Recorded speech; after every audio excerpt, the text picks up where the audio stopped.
I think it's hard to make content because of the relationship that we have with failing. We make it seem like, hey, I want to create content on YouTube. Hey, I want to be that creator. Hey, I'm ready. But then we're paralyzed by our own fear. And then wondering why every single year we say we're going to do something and it doesn't happen. Why is that? Why do you say you're going to do something and you don't do it? Is it because you do have a fear of failing? And that's okay if you do. Because I used to be that person. I was an overachiever and throughout my entire childhood. Like, you couldn't tell me nothing. But the one thing I had to learn was that in business and creating content is not about succeeding. In fact, you have to fail more than you actually succeed.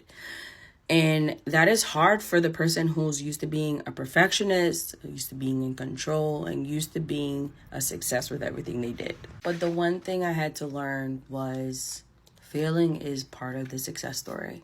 Failing is necessary for you to grow and for you to cultivate and attract the desires that you want. Because without failing, you're not trying, right? Because if we're skirting around trying to be perfect, then you're probably not taking action because you're overthinking it and you're wanting it to be and look a certain way. Like, you want the aesthetically pleasing content. You want your makeup done. You want to make sure you're saying all the right things so you're not messing up. You want to have the fancy edits. Like, all those things can paralyze any person from actually taking action and just recording just like this without any hesitation and just being okay with where it goes. Take imperfect action. The reason why it is hard is because we're making it hard.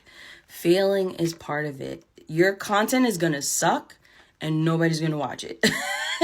So you don't have to really worry about too much. Like, it's not going to be seen by millions of people when you first upload. Like, unless you have like a true banger or like, then me and you need to talk. But other than that, it's not going to do well in the beginning. You're going to feel cringe and you're going to be like, oh, turn it off.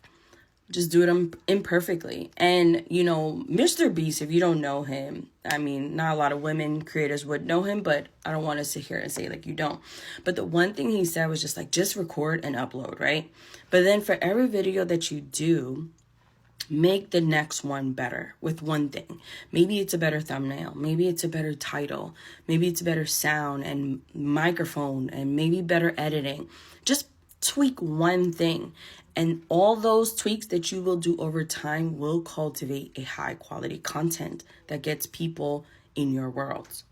And you'd be surprised at what happens. I was one of those people. I kept making my videos better and better. My first video on my old channel was terrible. It was all about me. It was terrible.